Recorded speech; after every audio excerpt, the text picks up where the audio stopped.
Channel पर आए हुए सभी साथियों का बराबर शिक्षा के यूट्यूब चैनल में आपका हार्दिक अभिनंदन है।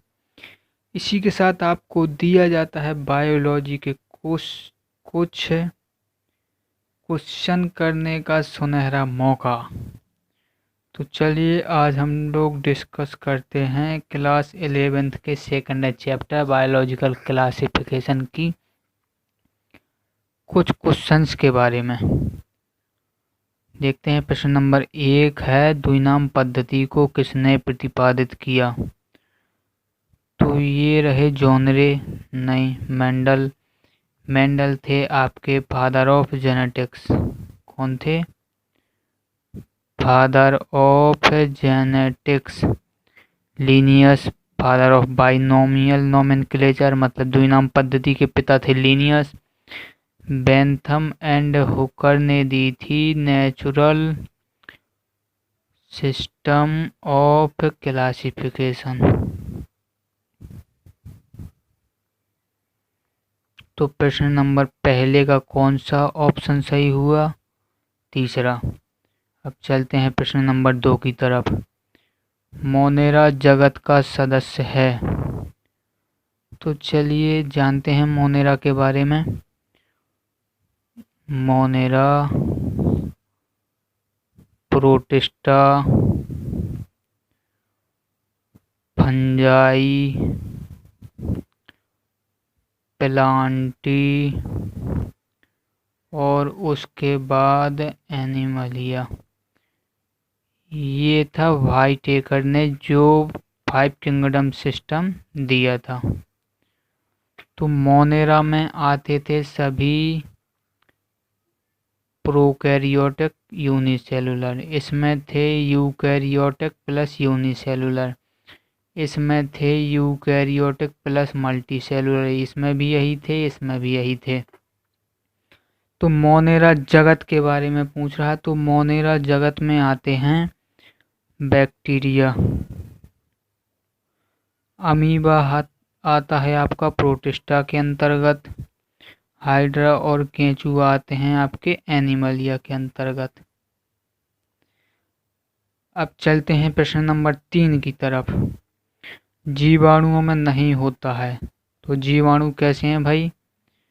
जीवाणु हैं आपके प्रोकैरियोटिक प्लस यूनिसेलुलर।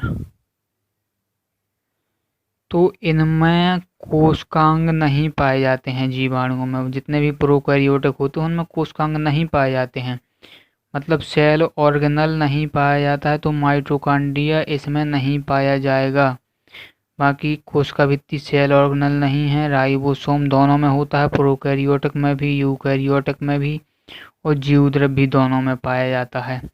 अब चलते हैं प्रश्न नंबर 4 की तरफ। दलहनी पौधों की जड़ों की ग्रंथियों में पाए जाने वाले जीवाणु का नाम लिखिए जो नाइट्रोजन स्थिरीकरण में भाग लेता है। तो चलिए देखते हैं इसके बारे में, नाइट्रोजन स्थिरीकरण के बारे में। तो दलहनी पौधों की जड़ों में एक पिंक कलर का पिगमेंट पाया जाता है जिसे कहते हैं लैग हीमोग्लोबिन।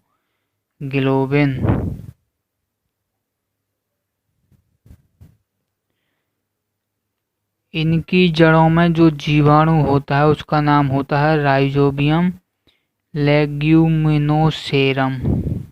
ठीक। क्लोस्ट्रीडियम टेटेनी एक बैक्टीरिया है जो हमें टेटनस कॉज करता है। एजेटोबैक्टर एक फ्री लिविंग एरोबिक बैक्टीरिया है।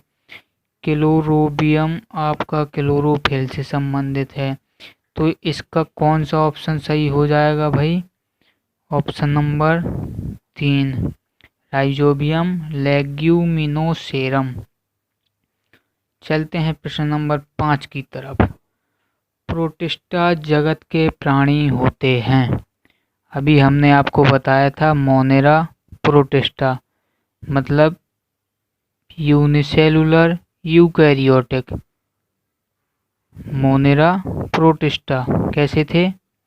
यूनिसेलुलर यूकैरियोटिक मतलब सुकेंद्रीय और एक कोशिकीय। तो इसका ऑप्शन क्या होगा? सुकेंद्रीय एक कोशिकीय। पूर्व केंद्रीय एक कोशिकीय होता है मोनेरा, सुकेंद्रीय बहुकोशिकीय होते हैं फंजाई, प्लांटी, एनिमलिया, और पूर्व केंद्रीय बहुकोशिकीय कोई नहीं होता, मतलब कि प्रोकैरियोटिक प्लस मल्टीसेलुलर। अब चलते हैं प्रश्न नंबर 6 की तरफ। प्रोटोजोआ के उस वर्ग का नाम क्या है जिसमें अमीबा आता है? तो इसका ऑप्शन नंबर तीसरा सही हो जाएगा। चलते हैं प्रश्न नंबर 7 की तरफ। निम्नलिखित में कौन खाद्य कवक है? खाद्य कवक है म्यूकर, मोरकेला, पक्सिनिया, अस्टिलागो। तो इसका ऑप्शन होगा मोरकेला। मोरकेला आपका जो मोरल्स एंड ट्रफल्स होते हैं एस्कोमाइसिटीज में, ये उसी के अंतर्गत आता है। क्या? मोरकेला। ये आपके एडिबल होते हैं, मतलब इन्हें हम लोग खा सकते हैं। और व्हीट रस्ट देता है पक्सिनिया, स्मट होता है अस्टिलागो। चलो अब प्रश्न नंबर 8 की तरफ बढ़ते हैं। गेहूं के कीट का रोग का कारक जीव है? तो अभी हमने बताया था व्हीट रस्ट पक्सिनिया, तो ऑप्शन नंबर पहला सही है। लेकिन इसके अलावा 3 ऑप्शन और देख लेते हैं। Alternaria, Mucor, Ustilago. ये आपका ड्यूटेरोमाइसिटीज का मेंबर है, म्यूकर आपका फाइकोमाइसिटीज का मेंबर है, अस्टिलागो आपका बेसिडियोमाइसिटीज का मेंबर है। इनकी ट्रिक हमने आपको शॉर्ट वीडियो में बता दी है, आप वहां से पढ़ सकते हैं। चलते हैं प्रश्न नंबर 9 की तरफ। मानवों में कवकों द्वारा उत्पन्न एक सामान्य व्याधि है? कवकों द्वारा तो कॉलेरा आपका होता है विब्रियो कॉलेरी से, जो एक बैक्टीरिया है। टाइफाइड आपका होता है साल्मोनेला टाइफिड से, ये भी आपका एक बैक्टीरिया है। और टिटनेस होता है क्लोस्ट्रीडियम टिटेनी से, क्लोस्ट्रीडियम टिटेनी, ये भी एक बैक्टीरिया है। और रिंगवॉर्म होता है आपका फंजाई से। किससे होता है? कवक से होता है रिंगवॉर्म। इसके लिए 3 कवक जिम्मेदार होते हैं, MET, microsporum, Epidermophyton and Trichophyton. कौन से? Microsporum, Epidermophyton, Trichophyton. मैट से आप इसे याद कर सकते हैं। अब चलते हैं प्रश्न नंबर 10 की तरफ।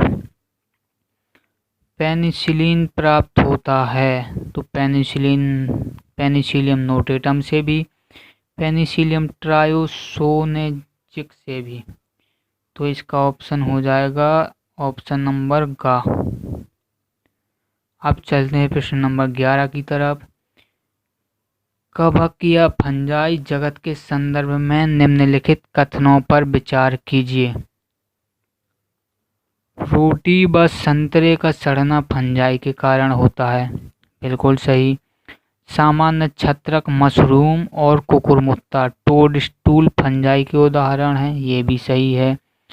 तो इसमें कौन सा सही हो जाएगा? फर्स्ट और सेकंड दोनों। इनकी ट्रिक हमने आपको शॉर्ट वीडियो में बता रखी है, आप चाहें तो वहां से देख सकते हैं। अब चलते हैं प्रश्न नंबर 12 की तरफ। ईस्ट, इसका उपयोग ब्रेड व बियर के उत्पादन में होता है? जी बिल्कुल होता है। पक्सिनिया, इसके कारण गेहूं में कीट रोग होता है? जी बिल्कुल, व्हीट रस्ट पक्सिनिया, ये भी हमने ऊपर वाले प्रश्नों में बता दिया है। पेनिसिलियम, इसका उपयोग प्रतिजैविक एंटीबायोटिक के निर्माण में किया जाता है? जी बिल्कुल किया जाता है। इसके संदर्भ में नाम लिया जाता है अलेक्जेंडर फ्लेमिंग का। सबसे पहले इन्होंने ही एंटीबायोटिक की खोज की थी, अलेक्जेंडर फ्लेमिंग। तो यहाँ पर इनके तीनों ऑप्शन सही होते हैं। चलिए अब चलते हैं प्रश्न नंबर 13 की तरफ। फंजाई जगत के संदर्भ में निम्नलिखित कथनों पर विचार कीजिए। तो फंजाई तंतुमयी होती हैं, बिल्कुल होती हैं। लेकिन ईस्ट जो एक कोशिक, इसका अपवाद है जी बिल्कुल। फंजाई में आपका होता है हाइफी। हाइफी होता है एक तंतु की बनी हुई, लेकिन जब हाइफी का नेटवर्क ऑफ हाइफी हो जाता है तो उसे कहते हैं माइसीलियम। तो ये भी सही है। अब देखते हैं फंजाई की कोशिका भित्ति सेलुलोज की बनी होती है जी नहीं। फंजाई की कोशिका भित्ति बनी होती है काइटिन की। तो पहला ऑप्शन सही है, सेकंड गलत है। आगे बढ़ते हैं। ऑप्शन नंबर 3, फंजाई जगत में मृतजीवी, परजीवी तथा सहजीवी तीनों गुण प्रदर्शित करते हैं जी बिल्कुल करते हैं। मतलब तीसरा ऑप्शन सही है।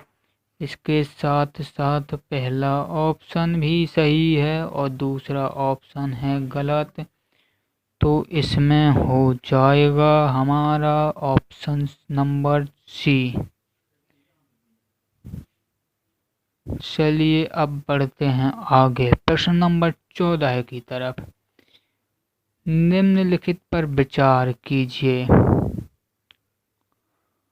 Phycomycetes, ascomycetes, basidiomycetes and Deuteromycetes उपर्युक्त में कौन से फंजाई जगत के भाग हैं? तो ये बेटा पाकिस्तान बहुत ड्रामेबाज है। फाइकोमाइसिटीज, एस्कोमाइसिटीज, बेसिडियोमाइसिटीज, ड्यूटरोमाइसिटीज ये आपके हो गए फंजाई के पार्ट। कितने क्लासेस में डिवाइड किया गया है? 4 में। तो इनमें से फंजाई जगत के भाग हैं ये भाई चारों के चारों आपके फंजाई जगत के भाग हैं। अब चलते हैं प्रश्न नंबर 15 की तरफ। पादप जगत के संदर्भ में निम्नलिखित कथनों पर विचार कीजिए। तो इसके अंतर्गत ऐसे यूकैरियोटिक आते हैं जिनमें क्लोरोफिल उपस्थित होता है। ऊपर हमने बताया कि जो किंगडम प्लांटी है उसमें आपके आने हैं यूकैरियोटिक मल्टीसेलुलर, मतलब ये यूकैरियोटिक हैं। क्लोरोफिल उपस्थित होता है तभी तो ये फोटोसिंथेसिस या प्रकाश संश्लेषण करते हैं। अब ऑप्शन नंबर 2 पढ़ते हैं। पादप कोशिका में कोशिका भित्ति सेलुलोज की बनी होती है जी बिल्कुल बनी होती है। एनिमल में किंगडम एनिमलिया में आपकी सेल वॉल या कहें कोशिका भित्ति नहीं पाई जाती है, कोशिका भित्ति प्लांटी में पाई जाती है। तो आपके यहाँ पर ऑप्शन हो जाते हैं दोनों सही। अब चलते हैं प्रश्न नंबर 16 की तरफ।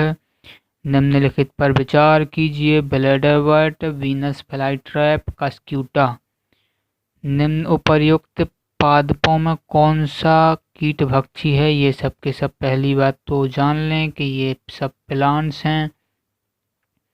इनमें से पूछ रहा है कीट भक्षी मतलब इंसेक्टिवोरस। तो ब्लैडरवर्ट और वीनस फ्लाईट्रैप आपके इंसेक्टिवोरस हैं, मतलब ये इंसेक्ट को खाते हैं बबुआ।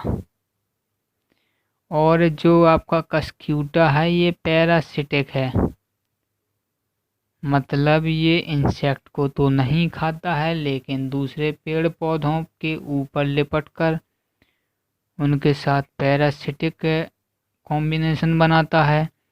तो इसमें कौन कौन से सही हुए? फर्स्ट एंड सेकंड, केवल फर्स्ट एंड सेकंड। अब चलते हैं प्रश्न नंबर 17 की तरफ। हौले हौले कदमों के साथ हमारे दर्शक पहुंच चुके हैं प्रश्न नंबर 17 की तरफ।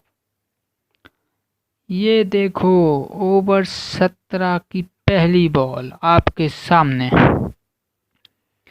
जंतु जगत के संदर्भ में निम्नलिखित पर विचार कीजिए। इसके अंतर्गत विषमपोषी यूकैरियोटिक आते हैं जी बिल्कुल आते हैं। अब चलते हैं दूसरी गेंद 17वें ओवर की दूसरी बॉल आपके सामने, और ये बहुकोशिक होते हैं। हमने आपको पहले बताया है कि एनिमलिया में आपके यूकैरियोटिक प्लस मल्टीसेलुलर होंगे। इनकी कोशिका भित्ति काइटिन की बनी होती है। जी नहीं, काइटिन की तो फंजाई की बनी होती है। और हम बात कर रहे हैं अपने पूर्वजों की, मतलब जंतु जगत की। तो अब चलते हैं, ऑप्शन नंबर पहला आपका सही था, दूसरा आपका हो गया गलत, और ये हो गए आप लोग आउट। अब देखते हैं 17वें ओवर की तीसरी बॉल लेकर कौन आता है। तो देखो, इस जगत के प्राणी भोजन का ग्लाइकोजन अथवा वसा के रूप में संग्रहण करते हैं, तभी तो बेटा आप लोग पेट निकाल देते हो। जब भोजन को ग्लाइकोजन अथवा वसा के रूप में संग्रहित करोगे, तभी तो आपका जो सिक्स पैक है वो फैमिली पैक में परिवर्तित होता है। तो आपका ये ऑप्शन भी हो गया सही। अब option number first and third आपके हो जाते हैं सही, और सेकंड ऑप्शन हो जाता है बाहर। अब चलते हैं प्रश्न नंबर 18 की तरफ, जो है बड़ा खतरनाक। प्रश्न नंबर 18 है, वायरस के संदर्भ में निम्नलिखित कथनों पर विचार कीजिए। विचार करते रहो बेटा। RH भाइटेकर के 5 जगत वर्गीकरण में वायरस अनुपस्थित है, बिल्कुल सही।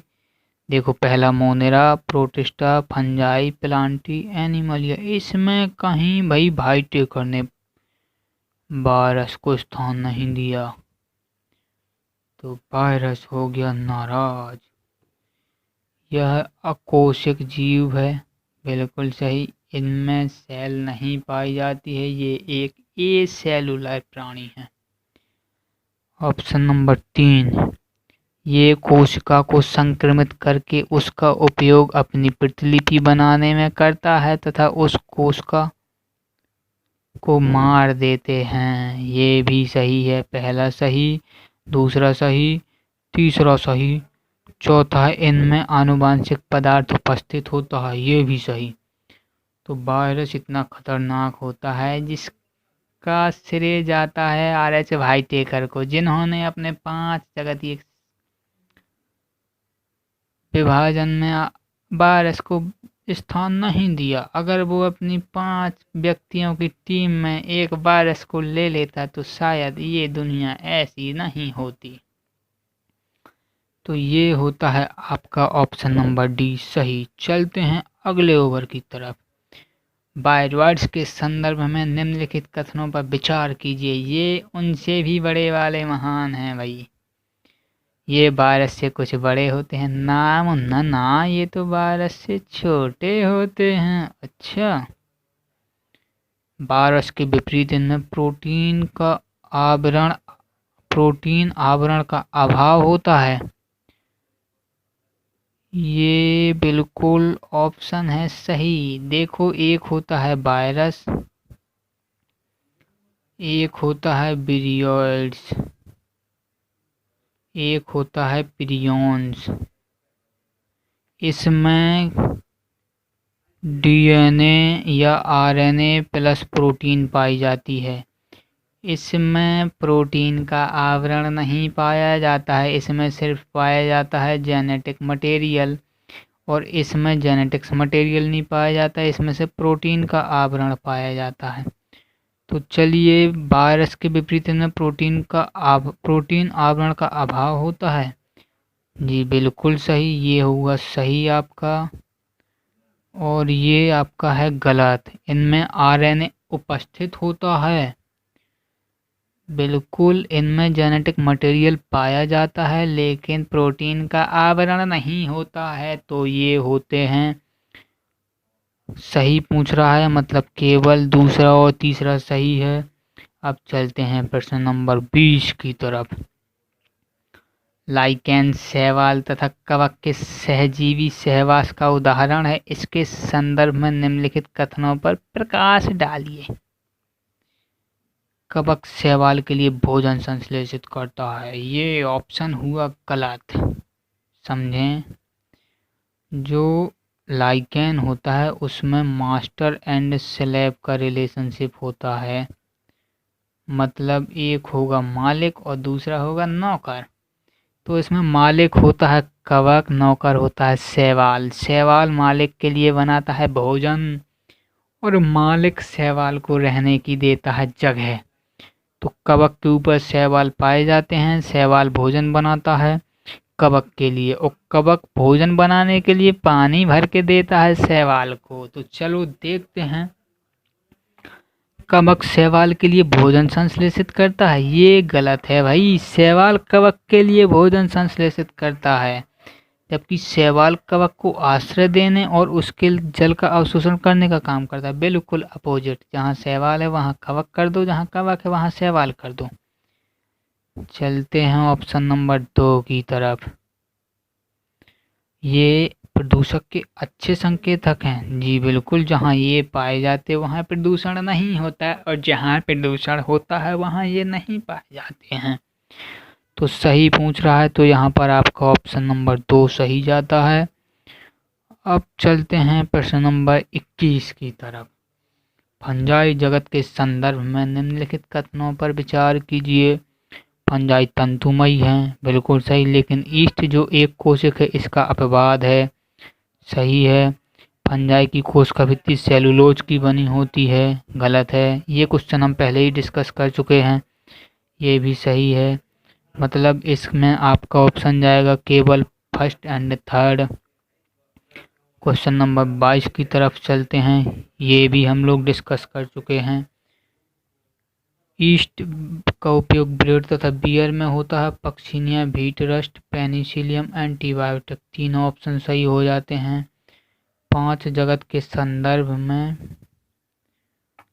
कथनों पर विचार डालिए। यह पद्धति आर.एच. व्हाइटेकर द्वारा प्रस्तावित की गई थी, बिल्कुल सही। इसमें कवकों ऐसे परपोषी का हरित पादपों जैसे स्वपोषी में विभेद नहीं किया गया, सही है। इसमें प्रोकैरियोटिक बैक्टीरिया तथा नीले हरे शैवाल को एक समूह में रखा गया, यह भी सही। इस पद्धति के अनुसार एक कोशिक जीवों को बहुकोशिक जीवों के साथ वर्गीकृत किया गया, यह भी सही है। ये आपकी एनसीईआरटी की लाइन है, तो इसका ऑप्शन नंबर हो जाता है डी सही। अब चलते हैं प्रश्न नंबर 24 की तरफ। कवकों की कोशिका भित्ति सेलुलोज की, हरित पादपों की काइटिन की, बिल्कुल अपोजिट लिखा है। ये कवकों की बनी होती है काइटिन की और हरित पादपों की बनी होती है सेलुलोज की, ये आपका गलत हो गया। पादप जगत के सभी जीवों की कोशिकाओं में कोशिका भित्ति उपस्थित होती है, बिल्कुल सही। प्लांटी में कोशिका भित्ति पाई जाती है, लेकिन एनिमलिया में नहीं पाई जाती है। हम लोग गरीब प्राणी हैं बबुआ। चलते हैं ऑप्शन नंबर 3 की तरफ। पैरामीशियम और अमीबा में कोशिका भित्ति अनुपस्थित होती है, ये भी आपका ऑप्शन होता है सही, इसमें भी नहीं पाई जाती है। तो कौन सा सही है? सेकंड एंड थर्ड ऑप्शन होता है आपका सही। कौन सा? Second and third. अब चलते हैं प्रश्न नंबर 25 की तरफ। सेकंड ही था ना? सही है, ये भी सही है, ये गलत हो गया था। चलो प्रश्न नंबर 25 की तरफ। बैक्टीरिया के संदर्भ में निम्नलिखित कथनों पर विचार कीजिए। सभी बैक्टीरिया मोनेरा जगत के अंतर्गत आते हैं, हम बता चुके कि जितने भी बैक्टीरिया हैं वो सब मोनेरा के अंतर्गत आते हैं। आर्की बैक्टीरिया तथा यू बैक्टीरिया की कोशिका भित्ति की संरचना एक समान होती है, गलत। अगर एक समान होती तो ये इनके नाम अलग अलग क्यों होते? इन्हें 2 भागों में विभाजित ही किया गया है नेचर ऑफ सेल वॉल के आधार पर, मतलब कोशिका भित्ति के आधार पर। मैथनोजन्स आर्की बैक्टीरिया के उदाहरण हैं जो अनेक रूमिनेंट पशुओं की आंत में पाए जाते हैं, बिल्कुल सही है। ये हमारे जानवरों की आंत में पाए जाते हैं जो मीथेन का निर्माण करते हैं, इसी से हमारा बनता है गोबर गैस प्लांट। ये जानवरों की आंत में पाए जाएंगे। कौन से? मैथनोजन। वहाँ पर मीथेन का प्रोडक्शन करेंगे जो गोबर गैस प्लांट के जरिए बाहर निकाल ली जाती है और इसका इस्तेमाल भोजन बनाने तथा लाइट जलाने में किया जाता है। नोस्टॉक और एनाबीना नामक बैक्टीरिया नाइट्रोजन का स्थिरीकरण करते हैं। ये भी सही है, ये भी सही है, ये भी सही है। तो फर्स्ट, थर्ड एंड फोर्थ ये होता है आपका ऑप्शन सही। चलो अब चलते हैं प्रश्न नंबर 26 की तरफ। निम्नलिखित में कौन निद्रालु व्याधि नामक बीमारी का कारक है? तो स्लीपिंग सिकनेस देता है ट्रिपैनोसोमा। ये आपका प्रोटिस्टा का मेंबर है। एंटमीबा हिस्टोलिटिका आपको करता है पेचिस या कहें डिसेंट्री। तो निद्रालु व्याधि ट्रिपैनोसोमा के कारण।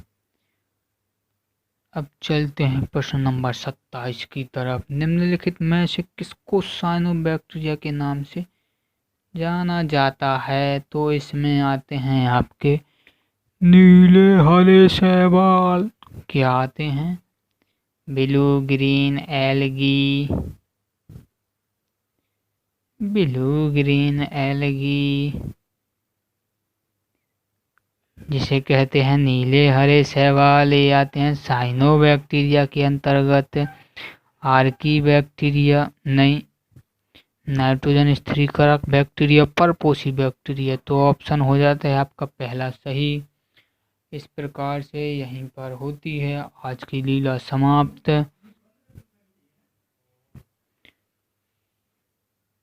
अगर इस चैप्टर से संबंधित कोई भी समस्या हो तो आप हमारे फेसबुक या इंस्टाग्राम पेज पर बराबर शिक्षा B2S पर अपने प्रश्न पोस्ट कर सकते हैं। वीडियो देखने के लिए आपका बहुत बड़ा थैंक यू।